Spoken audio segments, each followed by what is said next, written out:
Boa noite. Boa noite. Quase não conheço ninguém. Bom, vamos começar nossas reflexões. É até covardia eu fazer as perguntas que eu estava imaginando. Mas a semana passada nós tivemos a presença aqui de uma amiga, né, do Centro Espírita, se eu não me engano, lá na Zona Sul, do Flamengo. Catete, né? Pertinho, né? E a Marisa, né? Marisa Mendes. A Marisa Mendes, não sei se vocês lembram, ela falou de ocupações. E eu não tive a oportunidade de assisti-la aqui, mas como vocês gravam, eu assisti e achei assim fantástico. Foi simplesmente excelente. E eu separei uma pergunta das ocupações dos espíritos para vocês terem noções da complexidade do assunto que ela trouxe. É porque nós vamos falando e você não grava tudo, né? Mas depois, com calma, eu parei num parágrafo da primeira pergunta que ela respondeu, ela deu as explicações dela. Eu vou repeti-la aqui só para a gente dar prosseguimento, para vocês verem a linha de raciocínio dela, como foi interessante.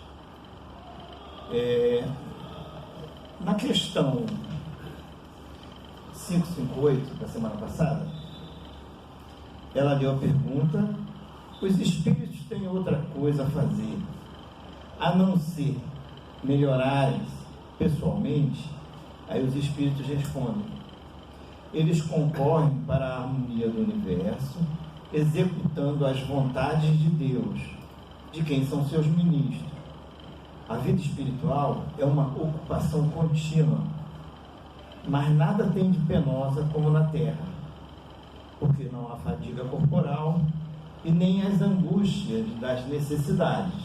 E aí, eu comecei na medida em que eu comecei a interpretar a linha de raciocínio dela, eu percebi que ela fez algumas colocações muito interessantes para as nossas reflexões e a nossa introdução no estudo de hoje, das missões. Ela diz, dá um exemplo muito interessante. Ela diz assim, que quais são as necessidades dos espíritos de escola? Não sei se vocês lembram disso. Ela falou exatamente isso. Quais são as necessidades dos espíritos de escola? Será que esses espíritos de escola têm necessidade? Vocês lembram disso? Será que tem? Bom, se tem ou não tem, vamos analisar o que ela fala, um pouquinho rápido, e vamos analisar o que Kardec e os espíritos dizem no estudo de hoje. Quais são as necessidades? Se você tem um salário, que você ganha muito bem, se você tem uma casa, você tem um carro, você tem uma família, tudo está preenchido, qual será as suas necessidades? Que elas vão se apresentar. E se você tem uma profissão boa, que você gosta, e essa profissão faz jus à sua trajetória, ao seu objetivo, então você praticamente tem preenchido, né, o seu, vamos dizer, seu plano, seu projeto de vida. Então não está necessitando mais nada. Tem filhos. Mas os espíritos de escola que a gente está se referindo já é diferente. Eles já estão num patamar que, para alguns companheiros nossos de outras religiões, provavelmente vai achar que eles estão no céu, gozando das maravilhas, da satisfação, de tudo aquilo que eles buscaram e eles alcançaram. E a nossa companheira Marisa Mendes, ela foi muito feliz, gente. Ela foi inspirada pelos espíritos. Não poderia ser de outra maneira. Porque ela levou para um lado, eu não sei nem se ela é psicóloga, mas ela levou para um lado de uma palavrinha danada. Pedagoga. Estamos também na área, né? Ela levou para um lado do incômodo. Quando ela botou essa palavra incômodo, eu fiquei pensando, né, refletindo, será que os espíritos de escola se sentem necessidade ou eles se sentem incomodados? Como é que nós nos sentimos quando você vê um pedinte na rua? Uma pessoa toda suja, né? Naquelas condições bem precárias, às vezes é alcoólatra. Qualquer um de nós não nos sentimos incomodados com aquela situação? E às vezes o incômodo, a gente estende até a uma aversão, vamos dizer assim, aquela aversão para você, ninguém vê, né? Você quer se livrar daquela situação, o risco que aquela pessoa está trazendo para você, né? Às vezes está num bar, querendo beber alguma coisa, comer alguma coisa, e aí você, num momento de irracional, você se afasta, né? E aí esse incômodo, será que os espíritos de escola se sentem incomodados quando eles olham para a gente e vê assim, a Maria José, poxa, a Maria José está dentro do centro espírita, mas ela estuda muito, ela é uma pessoa que raciocina bem, mas nas situações das nossas experiências, nós não fazemos aquilo que nós falamos. E às vezes vem muita gente aqui na frente fala a beça. Eu até criei uma palavrinha, ou holofote, né? Às vezes a gente fica bem, a gente vai ver alguns oradores bem se distanciando por uma linha que se perde às vezes, por ser ídolo, né? Mas voltando para o incômodo, será que esses espíritos de escola, ela disse para a gente na segunda-feira passada, que o incômodo que os espíritos superiores sentem em olhar para trás e ver a humanidade terrena, um planeta de provas e expiações, com tanta gente com problema. E ela disse mais, um planeta que tem em volta da aura, vamos dizer assim, planetária, fluidos tóxicos, pensamentos terríveis. Agora você imagina, você tem um filho numa situação individual, né? Vai morar sozinho, toma a decisão de tomar as suas decisões de criar sua vida, com toda a orientação da mãe, do pai, da família. Você sabe que às vezes ele está indo para um lado perigoso, né? Às vezes da bebida, do vício, da droga, e a gente tem um pouco de experiência nessa área, e a gente fala a beça, não faça isso, não faça isso, não faça isso, e a escolha é deles. Acho que o espírito de escola, quando ela quer dizer sobre o incômodo que ela falou, é exatamente isso. É você sentir uma paixão, né? Tem 2 mandamentozinhos que é fundamental na nossa vida, que são os principais que Jesus passou para a gente: amar a Deus sobre todas as coisas e ao nosso próximo como a nós mesmos. E se nós olharmos para os espíritos de escola, que a nossa Marisa deu as suas explicações na semana passada, será que não é esse incômodo que eles sentem? Então não é necessidade, né? Não vou pelo lado da necessidade, vou mais pelo incômodo. É o desconforto. Eu acho que desconforto fica mais suave a palavra, né? É desconfortável você ver uma humanidade, a gente vê, né, nossos irmãos aí utilizando crack, a gente vê a questão da intensidade da dependência, como é complexa, largar depois.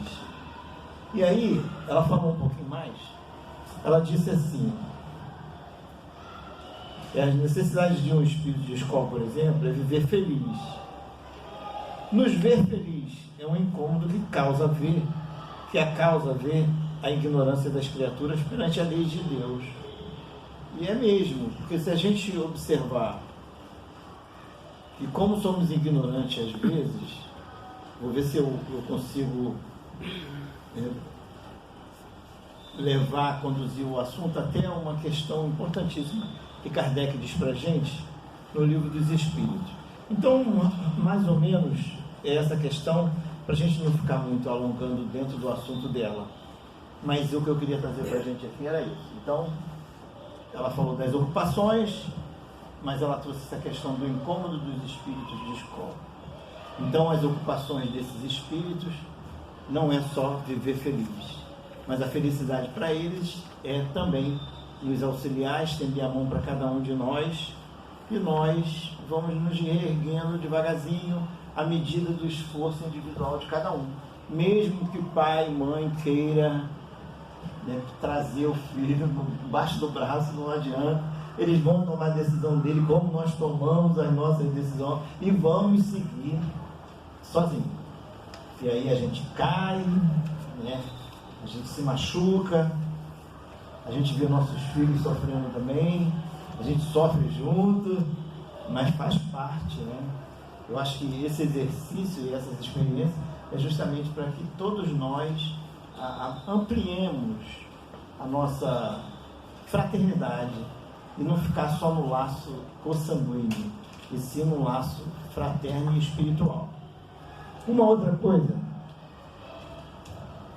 que a gente vai observar também, veja bem, a questão 568, que a nossa companheira leu, eu não sei se vocês tiverem a página para acompanhar, é legal. Kardec pergunta o seguinte: agora a gente não vai falar tanto de ocupação, nós vamos falar agora de missão. São coisas diferentes, são situações diferentes. Ele pergunta: os espíritos que têm missões a cumprir, cumprem no estado errante ou no estado de encarnação? Ou seja, nós temos duas situações aqui. Uma é encarnado e a outra é no estado errante. E no estado errante, como nós estamos estudando em sequência as questões, a gente vai lá para o capítulo 6, por isso que vocês estão me vendo aí com um monte de escola, lá no capítulo 6, onde Kardec dá o título de vida espírita. E dentro desse capítulo de vida espírita, tem lá espíritos errantes, mundo transitórios. Então ele faz algumas perguntas para a gente entender, talvez tenhamos conhecimento do que eu vou falar, mas não custa nada a gente lembrar.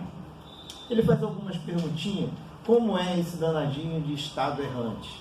Ele pergunta lá, a alma, ou seja, um companheiro nosso que está desencarnado, reencarna imediatamente após sua separação do corpo, e os espíritos dizem para Kardec, algumas vezes, imediatamente, porém, geralmente só após um intervalo mais ou menos longo. Nos mundos superiores, a reencarnação é quase sempre imediata. Aí na pergunta seguinte, ele vai falar de estado errante.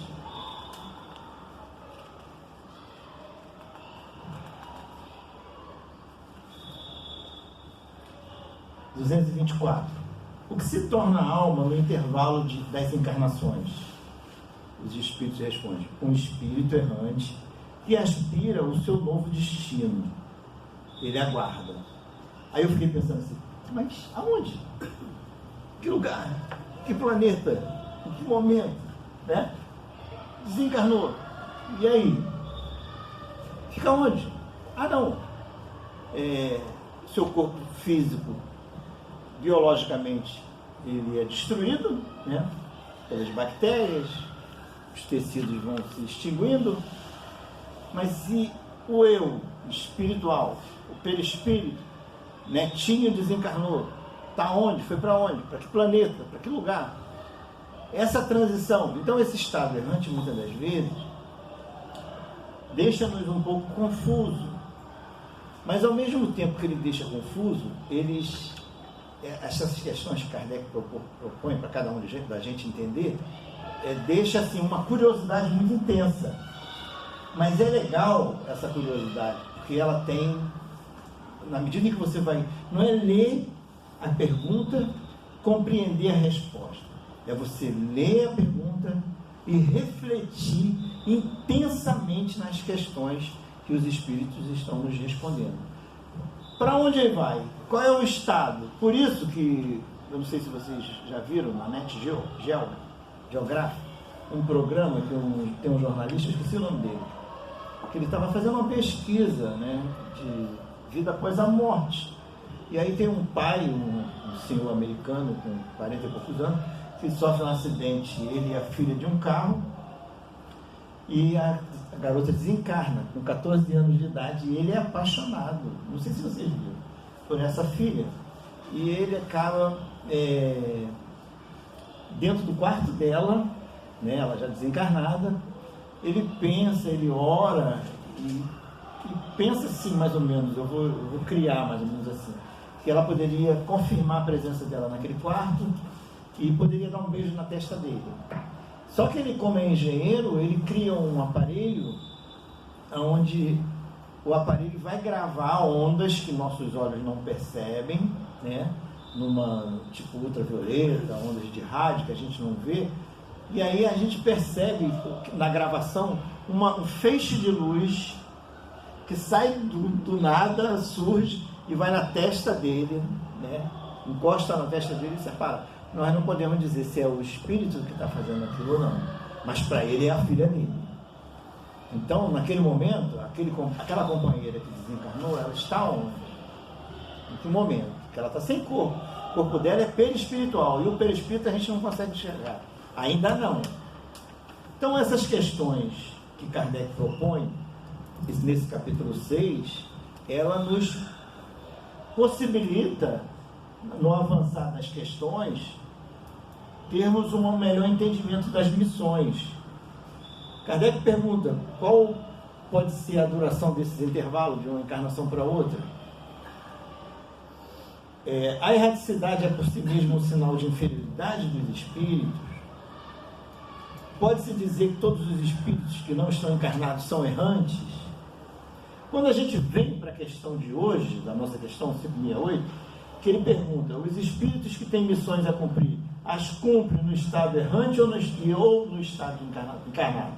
Ele responde, podem tê-los num e no outro estado, né? Essas missões, para certos espíritos errantes, é uma grande ocupação. E aí, me lembro da Marisa, na semana passada, que ela deu um exemplo para a gente, não sei se vocês lembram. Eu nem conheço muito no estudo essa área. Ela falou de um espírito de Exu, lembram? E que o Dr. Bezerra que utiliza.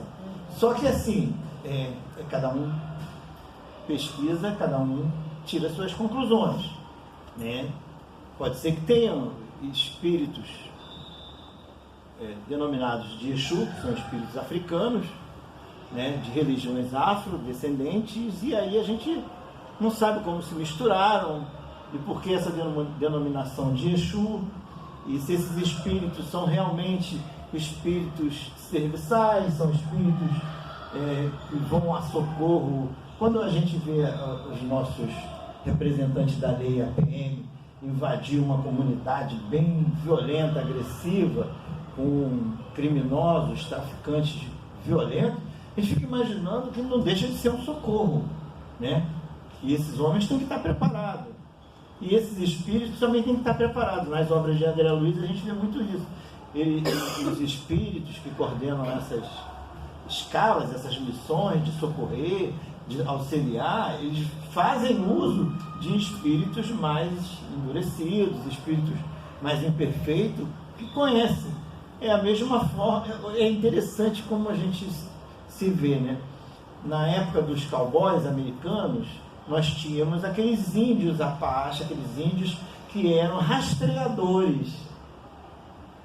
Eles rastreavam índios que eram perseguidos pelas forças-tarefas americanas, e aqui mesmo a gente vai encontrar esses especialistas. E voltando para 569 agora, Kardec pergunta, em que consistem as missões para certos espíritos errantes? Em que consistem as missões que podem ser encarregados os espíritos errantes? A gente precisa entender, pelo menos no meu ponto de vista, né? Eu fiz um curso uma vez, há muitos anos. Aí nós entrávamos na sala e o coordenador, ele propunha a seguinte questão. Todos nós aqui. Quando você chegar a 80 anos e você olhar para trás, e te perguntar, o que você fez? Qual foi o seu legado? O que você proporcionou para você, para sua família, para o seu bairro, para a sociedade? Olha que perguntinha danada que o instrutor colocou para a gente. E nós tínhamos que escrever, mas não precisava ficar preocupado com português, nada disso. Você montava as questões, né? Provavelmente, se nós fizéssemos isso aqui, hoje, cada um estabeleceria as suas metas para quando chegar numa certa idade e olhar para trás, a gente iríamos comemorar ou não. Ou às vezes ficar decepcionado por coisas simples que deixaram de fazer, quando na realidade nós deveríamos exaltar aquelas que nós conquistamos. Então esse coordenador, ele disse que era para nós destacarmos bem os nossos talentos. Não é talento devagarzinho não, tá, gente? Talento pessoal mesmo, de destaque. O que você faz de bom, de destaque? Agora você imagina, você está no estado errante, para reencarnar, e você descobre, através de uma reflexão íntima, que o seu instrutor, né, designado para te acompanhar, porque é uma ocupação, a gente fala assim, meu espírito protetor, meu anjo guardião, tudo isso são ocupações que os espíritos utilizam no dia a dia para nos socorrer, para nos ajudar. E a gente, esse dia eu estava conversando com um amigo, ele falou uma coisa que eu achei muito legal, muito interessante. Falou, me diz, como as pessoas, como os espíritos vão nos socorrer se a gente está o tempo todo com o celular na mão, intensamente mexendo para cima e para baixo? Quer dizer, as ondas magnéticas, os sinais, sabe, transgredindo o espaço para cima, para baixo, como os espíritos vão atuar no nosso pensamento e nós vamos detectar esse toque? Como? Não fica difícil? Porque aqui a gente tem a luz acesa, a gente tem o microfone, não tem nada, só o som da minha fala, as ondas estão se dirigindo a todos os companheiros encarnados e desencarnados. O desencarnado, a gente não tem esse aparelho ainda que tenha muita sutileza para captar. Aí você poderia falar assim, poxa, mas se eu for médio vidente? Bom, se você for médio vidente, fica tranquilo. Mas você vai passar por alguns sustos. E você não vai só ver coisa boa. Mas você pode ser médio audiente. Você pode ser médio psicofônico, que inclusive eu acho que vai dar até tempo para a gente falar um pouquinho sobre isso. Então a gente está vendo, para entrar nas missões mesmo, propriamente dito, não é uma coisa simples. Né? O trabalho que os espíritos, a gente está estudando memória, a gente vê isso. Vê o trabalhão que os companheiros que desencarnam, utilizando-se desse mecanismo, que no primeiro momento pode ser a solução de muitos problemas, muito pelo contrário, se transforma num grande problema. E essa transformação do grande problema é pela exacerbação, muitas das vezes, ou, não vou tirar o mérito também de uma obsessão, de uma perturbação mental, que isso fica claro e evidente, mas que nós deveríamos levar em conta que quando você exagera na paixão, eu te amo muito, peraí, é eu que quero, você é minha, você não é dos meus filhos, você não é da sua família, que possa ser essa exagerada. Então, vamos dizer assim, num primeiro momento, hoje eu não sei se vocês assistiram, e olha que eu não gosto de ver televisão de manhã, mas parece que eu liguei o canal, estava dando um programa da Fátima Bernardi falando sobre depressão, e um policial estava dando uma entrevista de que ele foi aos poucos sendo acometido de uma exagerada, eu não digo que foi exagerada não, acho que até preocupa mesmo, que ele estava com medo muito grande de ser assassinado na troca de tiro, e acabou sendo. E ele pensou muitas vezes como resolver esse problema, como tirar a vida para acabar, porque aí ele já passou cheque, número de senha, tudo para a família, ele contando, tá gente, eu estou só relatando isso, porque às vezes nós viemos com a missão, vamos constituir uma família. Não é uma missão, está lá, Kardec diz que é muito mais que uma missão. Mas às vezes, se você não se preparar bem, se não tiver tranquilidade, se não tiver o apoio da família, se não tiver serenidade para discutir esses assuntos e encarar de frente, as pessoas ficam muito sozinhas. E elas ficando muito sozinhas, elas são muito assediadas sem elas perceberem. E tomam decisões na vida muito difíceis. E a gente vê aqui, numa outra questão, ele pergunta assim, tem uma nota aqui na 569 que eu marquei bastante. Na 569 tem uma nota que diz assim, olha o que nós estamos falando, as missões dos espíritos têm sempre o bem por objeto. Vocês vão falar assim, Netinho, por que você parou, grifou, tem sempre o bem por objeto? Objeto, está me chamando a atenção esse, tem sempre o bem por objeto. A missão dos espíritos tem sempre o bem por objeto. Por que eu estou destacando objeto? Porque eu não sei se vocês conhecem, em licitações, na construção de um edital de licitações, se o objeto que está sendo se querendo comprar para a sua empresa não tiver muito bem especificado, que objeto é esse? Se é bens de serviço, se é cadeira, se é um prédio, tem que estar muito claro, porque senão a firma que ganhou a licitação, ela pode perder por conta de não estar sendo bem explícito esse objeto. E a gente lendo, fazendo essa leitura da nota que Kardec está dando, ele destaca bem esse bem objeto. Então não tem outro, você tem que fazer o bem mesmo. E ele continua dizendo, quer como espíritos, quer como homem, quer dizer, tem que fazer o bem dos dois lados. São encarregados de auxiliar o progresso da humanidade, dos povos, dos indivíduos, num círculo de ideais ou ideias, com mais ou menos amplas ou menos especiais, de preparar os caminhos para determinados acontecimentos, de velar para o cumprimento de certas coisas. Alguns têm missões mais restritas e de alguma forma pessoais ou inteiramente locais, como assistir enfermos, agonizantes, os aflitos, velar por aquele de quem se tornaram os guias, os protetores, dirigi-los através de seus conselhos ou através dos bons pensamentos que lhe sugerem. Pode-se dizer que há tantos gêneros de missões quanto as espécies de interesse a assegurar, tanto no mundo físico quanto no mundo moral. O espírito se adianta segundo as maneiras pela qual cumpre sua tarefa. E aí, vocês vão me permitir? Olha bem, isso tudo que nós estamos lendo, a gente vai voltar numa outra questão lá atrás do Livro dos Espíritos. Porque senão pode parecer que tudo é um sistema certinho, que ele vai sendo construído, sabe, sem se desviar. E não é. A gente vai lá na escala espírita, olha o danadinho que Kardec é.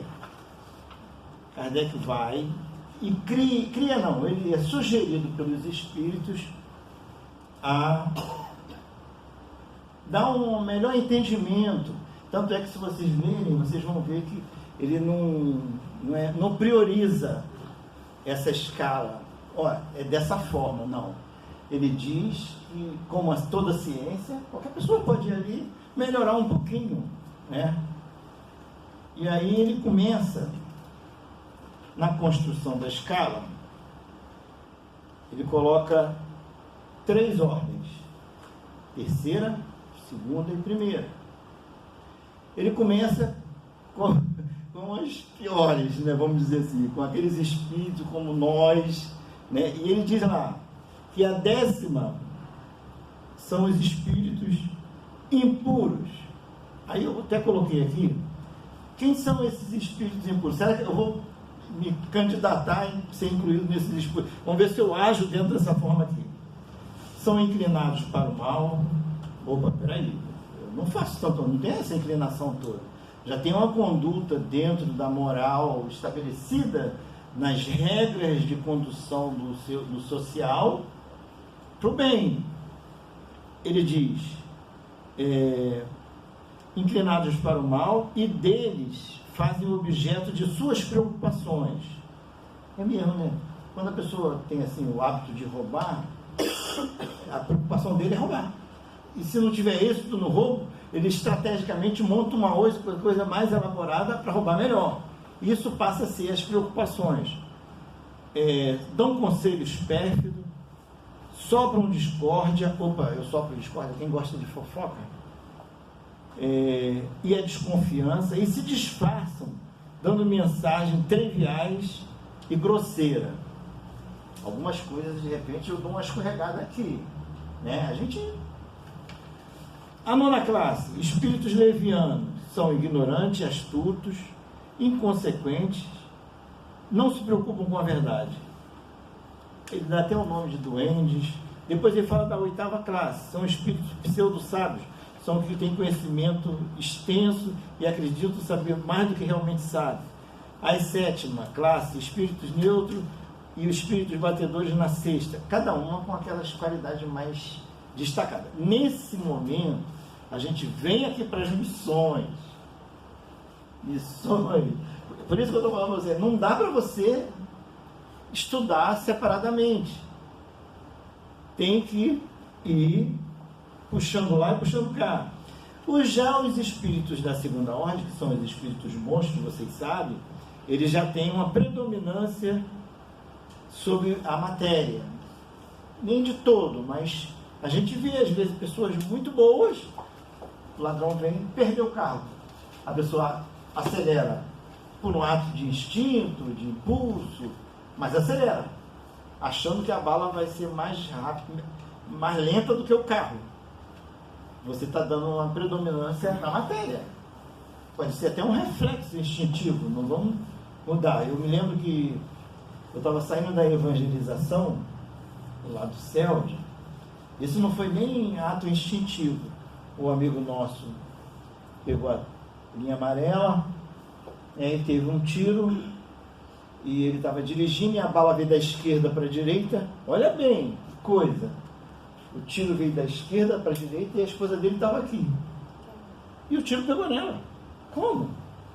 Como a bala passou por ali e pegou nela? Não dá para explicar. E ela desencarnou dessa forma. Né?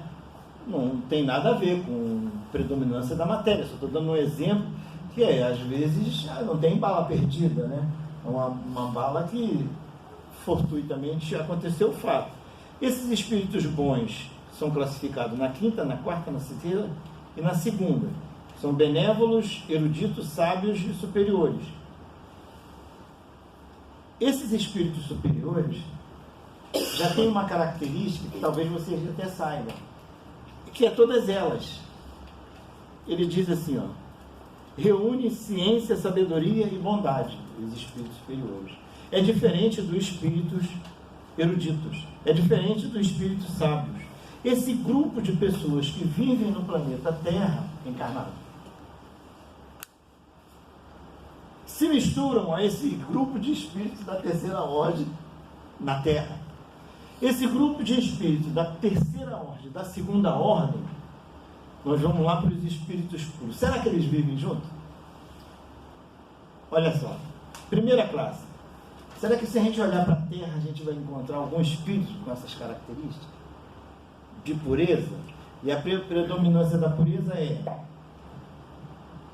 nenhuma influência da matéria, os espíritos puros percorreram todos os graus da escala e se despojaram de todas as impurezas da matéria, tendo atingido a soma da perfeição, não tem mais o que sofrer. Na questão 571, ele diz assim, vamos tentar ver se a gente ainda traz um gancho daqui.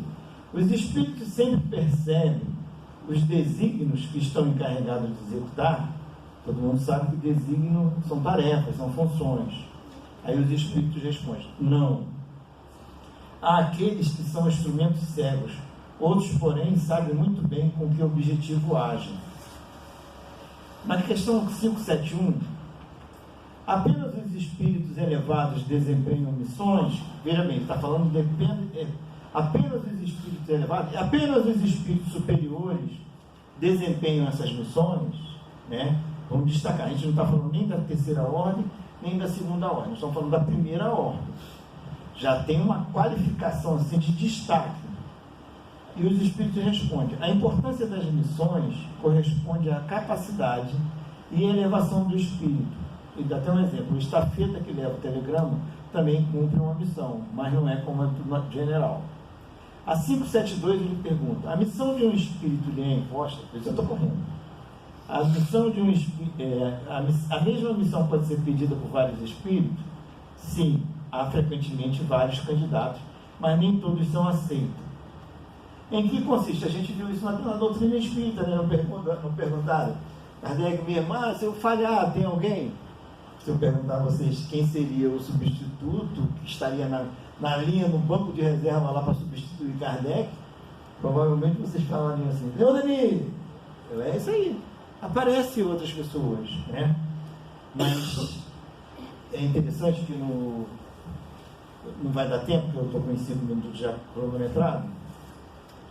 Tem uma prece que Kardec faz, que o Espírito de Verdade, não sei se vocês se lembram disso, ele está na casa de uma médium, né, e a médium recebe o Espírito de Verdade, e eles começam a dialogar.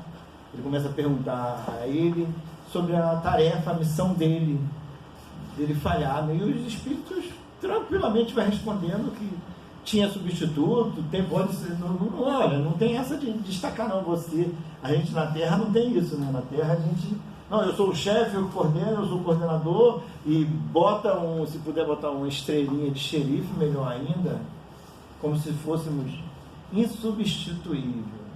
E na realidade a gente está aqui para desenvolver, para nosso progresso. E progredindo-nos coletivamente ainda é melhor ainda. Eu vou avançar aqui mais uma pergunta. Na pergunta 573, em que consiste a missão dos espíritos encarnados? Como não vai dar tempo, eu vou lembrar em que consiste a missão dos encarnados. Vou me lembrar de dois casos. Eu tinha até vários casos de espíritas, espíritos e espíritas. Mas aí eu me lembrei de dois casos que vocês com certeza conhecem, esses dois personagens. Louis Braille e Ellen Keller. Todos dois ligados à deficiência visual. Lembram disso? O da Ellen Keller, não sei se vocês lembram, tem até um desenho muito legal de como ela ficou cega, né? Inclusive os médicos hoje em dia acham que a doença que ela teve, cerebral, que ele fala que foi ter uma doença cerebral que fez com que ela perdesse a visão dos dois olhos, que a febre dela não baixava, ela deve ter tido meningite, ou tem um outro nome, outra doença. Mas de qualquer forma, ambos nasceram pertinho um do outro, né? Só que ela americana e ele na França, o Louis Braille. E ambos colaboraram com a descoberta do Braille. Olha que coisa interessante. Por causa da cegueira. A Ellen Keller e o Louis Braille, que é da França, nasceu em Paris, ele também. Só que ele, quando criança, com 2 aninhos, furou uma das vistas, que o pai era especialista em fazer sela de cavalo, né? E aí uma vista inflamou, perdeu uma vista, a inflamada passou para outra, então ficou as duas. E como ele era um aluno espetacular, com bastante destaque, mesmo nas escolas de cego na França, e essa escola de cegos na França estava passando por um processo de descoberta, de ciência, para se ver melhor, ele acabou investindo, né, para a coletividade com deficiência visual. Isso foi o Louis Braille. E a Ellen Keller entrou pelo lado do campo político, escritora, conferencista, com a mesma vontade e disposição. São duas missões que vieram através das dores, da perda, que serviu para a humanidade. Às vezes, você reencarna só por você mesmo. Se você estiver passando por uma expiação, por uma prova, para crescer. Mas nós que somos casados, temos as nossas famílias, já vira coletivo. E aqui na nossa instituição, no GED, olha o coletivo já sendo ampliado, cada um de um lugar, né, para formar uma grande família. Eu agradeço a eu agradeço o ouvido de cada um, principalmente dos companheiros desencarnados. Espero que eu tenha colaborado um pouquinho mais para o nosso conhecimento. Tá? Obrigado.